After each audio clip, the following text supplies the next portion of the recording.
Greek ചിന്തയനുസരിച്ച് ഒരാൾ മരിച്ച് അങ്ങേ ലോകത്തിലേക്ക് യാത്രയാകും മുമ്പ് ഈ ലോകത്തിൻ്റെ അതിർത്തിയിലെ ലിത്തെ എന്ന പുഴയിൽ ആത്മാവ് മുങ്ങിത്താഴുന്നു.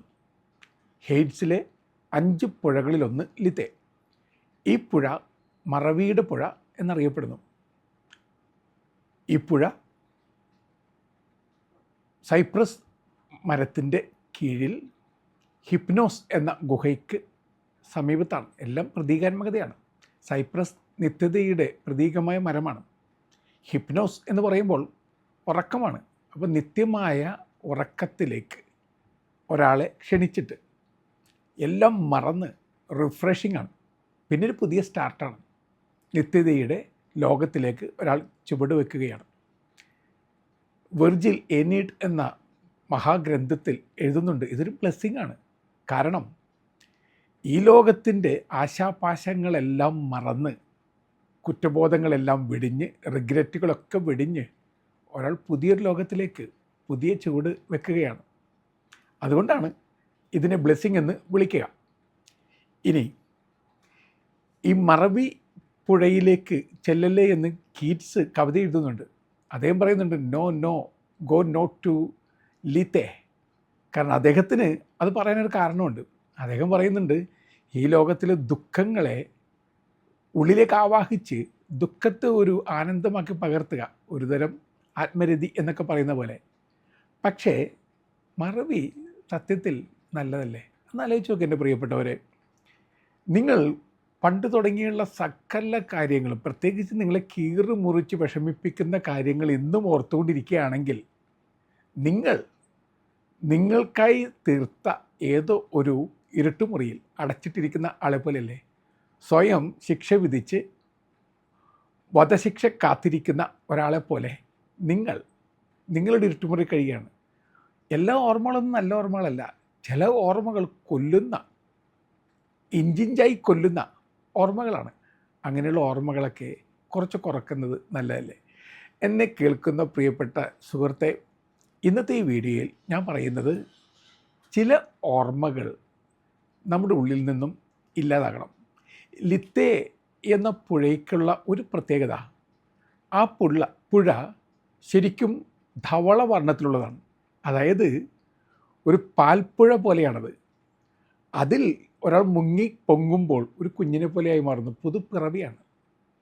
അതായത് നിങ്ങളുടെ റിഗ്രറ്റുകൾ, നിങ്ങളുടെ സങ്കടങ്ങൾ, നിങ്ങളുടെ ദേഷ്യങ്ങൾ, നിങ്ങളുടെ വെറുപ്പ് എല്ലാം നിങ്ങൾ പിന്നിൽ അവശേഷിപ്പിച്ചിട്ട് കുഞ്ഞിൻ്റെ നൈർമല്യത്തോടു കൂടി പുതുജീവിതത്തിലേക്ക് ചുവടുവെക്കുകയാണ്. നമ്മുടെ ജീവിതത്തിൽ ഇടയ്ക്കിടയ്ക്ക് മറവികളെ ഇറേസ് ചെയ്യാനായിട്ട് നമുക്ക് സാധിക്കണം. ഓർമ്മകൾ തീർച്ചയായിട്ടും വേണം, അതില്ലെന്ന് ഞാൻ പറയുന്നില്ല. ഓർമ്മകൾ ഉണ്ടായിരിക്കണം. പക്ഷേ ചില ഓർമ്മകൾ ഭാരം പോലെ കൊണ്ടുനടക്കേണ്ട ആവശ്യമൊന്നുമില്ല എൻ്റെ പ്രിയപ്പെട്ട ചങ്ങാതി. ആവശ്യത്തിലധികം ഭാരങ്ങൾ ഇന്നത്തെ ജീവിതം തരുന്നുണ്ട്. അപ്പോൾ ഇന്നലെയുടെ ദുഃഖങ്ങൾ നൽകിയ ഭാരങ്ങൾ കൂടി നിങ്ങൾ വഹിച്ചടക്കേണ്ട ആവശ്യമൊന്നുമില്ല. മാലാഖ വല്ലാതെ ഭാരം വഹിക്കുന്ന ഒരാളെ വഴിയോരത്ത് കണ്ടെത്തുന്നു. അയാൾക്ക് മുന്നോട്ട് നീങ്ങാൻ പോലും പറ്റുന്നില്ല. വേച്ച് കുനിഞ്ഞു കൂമ്പി അയാൾ അങ്ങനെ നടക്കുകയാണ്. അയാളോട് അനുകമ്പാർദ്രതയോടുകൂടി മാലാഖ ചോദിക്കുന്നുണ്ട്, എന്താണ് ഇത്രയ്ക്ക് വലിയൊരു ഭാരം? നിങ്ങൾക്ക് നടക്കാൻ പോലും പറ്റുന്നില്ലല്ലോ.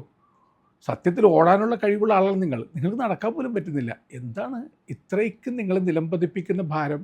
ഇയാൾ പറഞ്ഞു, ഇന്നലെയെക്കുറിച്ചുള്ള കടുത്ത കുറ്റബോധങ്ങൾ, ദുഃഖങ്ങൾ, നാളെയെക്കുറിച്ചുള്ള ഉത്കണ്ഠകൾ, അതാണ് ഭാരം. മാലാഖ ഭാണ്ഡം തുറന്നു നോക്കി, എന്നിട്ട് പറഞ്ഞു, അകത്ത് ഒന്നുമില്ല. ഇന്നലെയെക്കുറിച്ചുള്ള കുറ്റങ്ങളും കുറ്റബോധങ്ങളും അതൊക്കെ കഴിഞ്ഞു പോയി. നാളെയെക്കുറിച്ചുള്ള ഉത്കണ്ഠ, നാളെ വരാനിരിക്കുന്നേ ഉള്ളൂ. ഇല്ലാത്തതിനെ ഉണ്ടെന്ന് കരുതി ഭാരമാക്കി നിങ്ങൾ ചുവന്നുകൊണ്ട് കിടക്കുകയാണ്. അതുകൊണ്ട് നിങ്ങളുടെ ഭാരങ്ങളൊക്കെ എറിഞ്ഞ് കളയുക. അതുകൊണ്ട് എൻ്റെ പ്രിയപ്പെട്ട ചങ്ങാതി, ഇന്ന് വളരെ സ്നേഹത്തോടു കൂടി എനിക്ക് പറയാനുള്ളത്, ചില ഓർമ്മകൾ എറേസ് ചെയ്യുക. മൊബൈൽ ഫോൺ റീസെറ്റ് ചെയ്യാറുണ്ട് പലപ്പോഴും. അതൊരു പുതിയ തുടക്കം പോലെയാണ്. നമ്മൾ ജീവിതം ഒന്ന് റീസെറ്റ് ചെയ്യണമെങ്കിൽ ചില ഓർമ്മകളെങ്കിലും നമ്മുടെ ഉള്ളിൽ നിന്നും എറേസ് ചെയ്ത് കളയണം. എന്നിട്ട് നമ്മുടെ ഉള്ളിൽ ഒന്ന് റീസെറ്റ് ചെയ്യണം. അതൊരു പുതിയ ഫോർമാറ്റിംഗ് ആയിരിക്കാം. അങ്ങനെ ചെയ്യുമ്പോൾ നിങ്ങളൊരു പുതുപുത്തൻ വ്യക്തിയെപ്പോലെയായി മാറിയെന്ന് വരാം.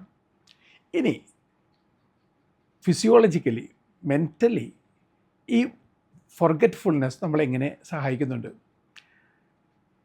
നമുക്ക് കുറച്ചുകൂടി എനർജി തരുന്നുണ്ട്. കാരണം എന്താണെന്നറിയോ? മൈൻഡിൽ നിന്നും ഗ്ലട്ടേഴ്സ്, ചവറ് നിങ്ങൾ നീക്കം ചെയ്ത് കഴിയുമ്പോൾ നിങ്ങളുടെ മൈൻഡ് റിഫ്രഷ് ആകുന്നുണ്ട്. മൈൻഡിലൊരു ഓട്ടോമാറ്റിക് ക്ലീനിങ് പ്രോസസ്സ് സംഭവിക്കുന്നുണ്ട്. പ്രയോറിറ്റി അനുസരിച്ചാണ്. ഏറ്റവും പ്രയോറിറ്റൈസ് ചെയ്തിരിക്കുന്ന കാര്യങ്ങൾ ഒഴികെ മറ്റെല്ലാം മൈൻഡ് മറന്നു കളയാണ്. ഇനി നിങ്ങൾ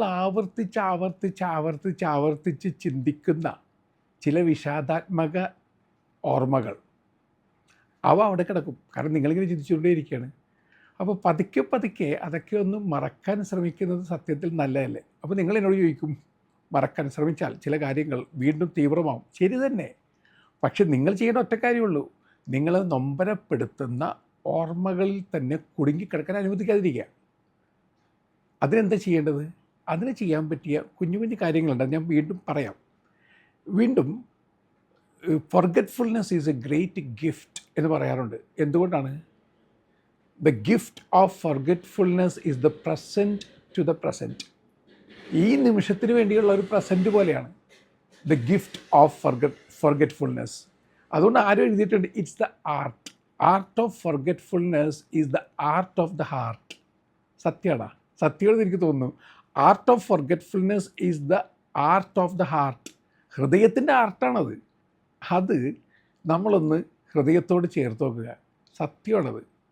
ഈ അകത്ത് ഒരുപാട് ചവറുണ്ടെങ്കിൽ ചവറൊക്കെ ഇടയ്ക്കിടയ്ക്കൊന്ന് മാറ്റണം.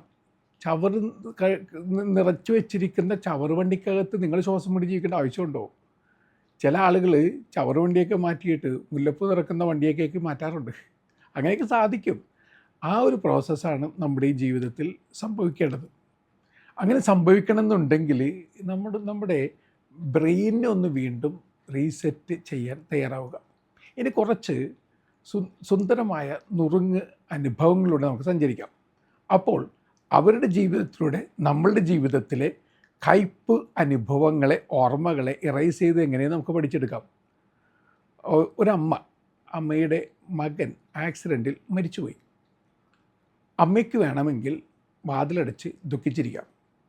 ഞാൻ ഈ അമ്മയെ കാണുമ്പോഴൊക്കെ കരഞ്ഞില്ലാതാവുന്നൊരു സ്ത്രീയല്ല ഞാൻ കാണുന്നത്. മറിച്ച് കരച്ചിൽ മാറ്റിക്കൊടുക്കുവാൻ വേണ്ടി ഓടി നടക്കുന്നൊരമ്മയാണ്. അവർ പറയുന്നു, എൻ്റെ കുഞ്ഞ് മരിച്ചു. അപ്പോൾ ദൈവം എന്നോട് പറയുന്ന സന്ദേശം എന്താണ്?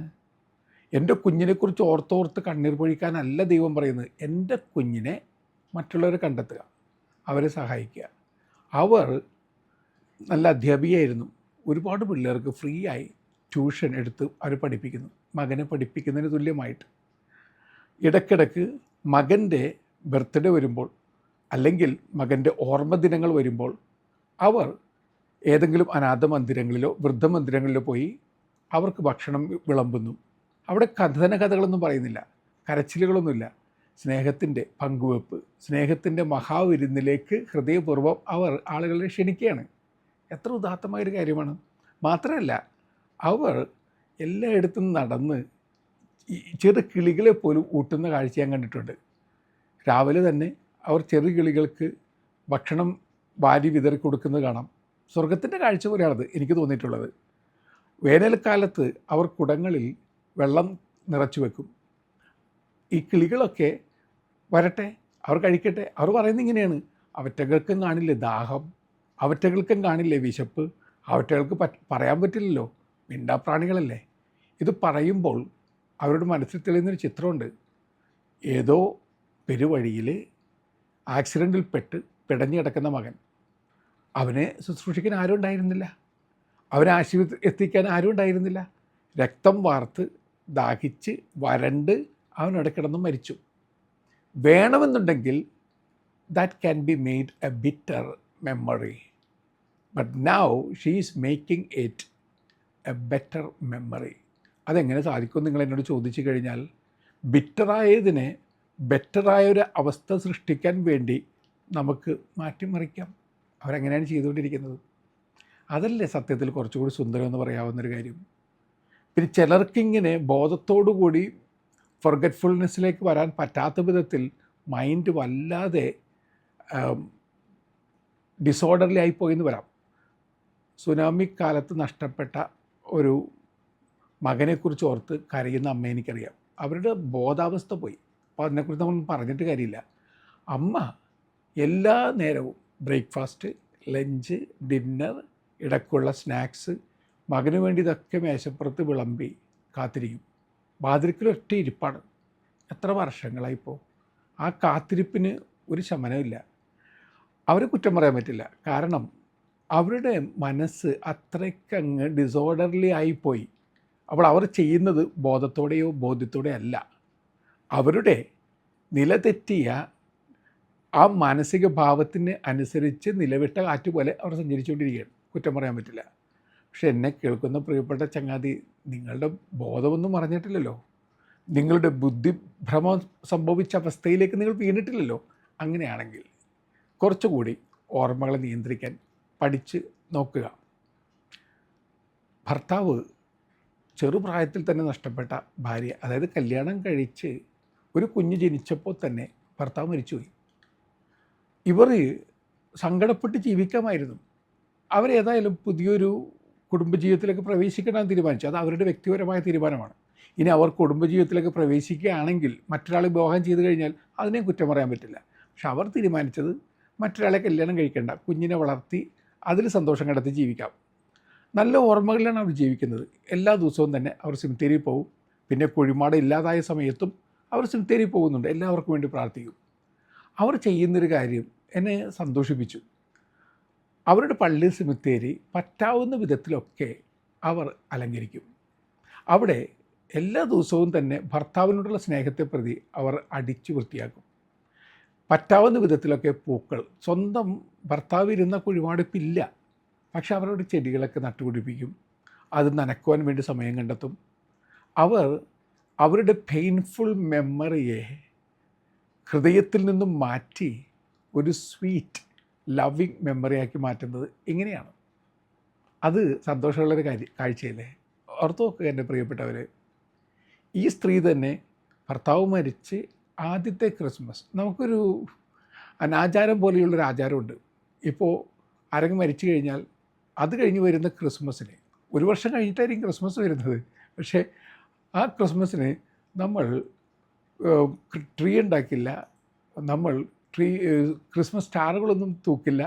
കാരണം ദുഃഖാചരണമാണ്. പക്ഷേ ഇവർ ഉള്ളിൽ അവർക്ക് നല്ല സങ്കടങ്ങളുണ്ട്, നല്ല വിഷമതകളുണ്ട്, മിസ്സിങ് ഫീലിംഗ് നന്നായിട്ടുണ്ട്. പക്ഷെ അവർ പറയുന്നു, എൻ്റെ ചേട്ടനെ ക്രിസ്മസ് ട്രീ ഉണ്ടാക്കുന്നതും ക്രിസ്മസ് ട്രീ ഒരുക്കുന്നതും സ്റ്റാർ തൂക്കുന്നതൊക്കെ അങ്ങനത്തെ ഇഷ്ടമാണ്.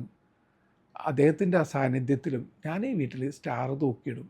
ഞാൻ സ്റ്റാർ തൂക്കിയിടുന്നതിനോടൊപ്പം തന്നെ ക്രിസ്മസ് ട്രീ ഒരുക്കും, എൻ്റെ കുഞ്ഞിന് വേണ്ടി ഭക്ഷണവും ഒരുക്കും. അതുമാത്രമല്ല, ആ കുഞ്ഞിൻ്റെ കൂട്ടുകാരൊക്കെ വിളിച്ച് അവർക്ക് ഞാൻ ഭക്ഷണം കൊടുക്കും. അങ്ങനെ ഞാൻ ക്രിസ്മസ് ആഘോഷിക്കും. ഞാനെന്തിനാണ് വെറുതെ ക്രിസ്മസ് ആഘോഷിക്കുന്നില്ല എന്ന ഒരു പ്രതിച്ഛായ സൃഷ്ടിച്ചെടുക്കുന്നത്? ഇതും വളരെ നെഗറ്റീവായിട്ടുള്ള മെമ്മറികളെ പോസിറ്റീവാക്കി മാറ്റുന്നതിൻ്റെ ചിത്രമല്ലേ? ഇതുപോലുള്ള കുറേ ചിത്രങ്ങൾ നമുക്ക് നൽകുന്ന സന്ദേശം എന്താണ്? നിങ്ങളുടെ ജീവിതത്തിൽ എല്ലാം തീർന്നു എന്ന് കരുതുന്ന സമയത്ത് എല്ലാം തുടങ്ങാനാവുന്നു എന്നൊരു സന്ദേശം സ്വർഗത്തിൽ നിന്നും നിങ്ങൾക്ക് കിട്ടുന്നുണ്ട്. ആ സന്ദേശം ഒന്ന് ഹൃദയപൂർവ്വം നിങ്ങൾ സ്വീകരിക്കുക. അങ്ങനെ സ്വീകരിച്ചു കഴിയുമ്പോൾ നിങ്ങളുടെ ജീവിതവും മാറില്ലേ? മാറും എൻ്റെ പ്രിയപ്പെട്ട സുഹൃത്തെ. അപ്പം അതിനുവേണ്ടി ഹൃദയമൊരുക്കുക. നല്ല യാത്ര നേരുന്നു.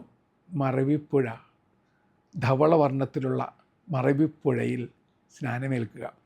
പുതിയൊരു വ്യക്തിയായി രൂപാന്തരപ്പെടുക. നല്ല യാത്ര നേരുന്നു.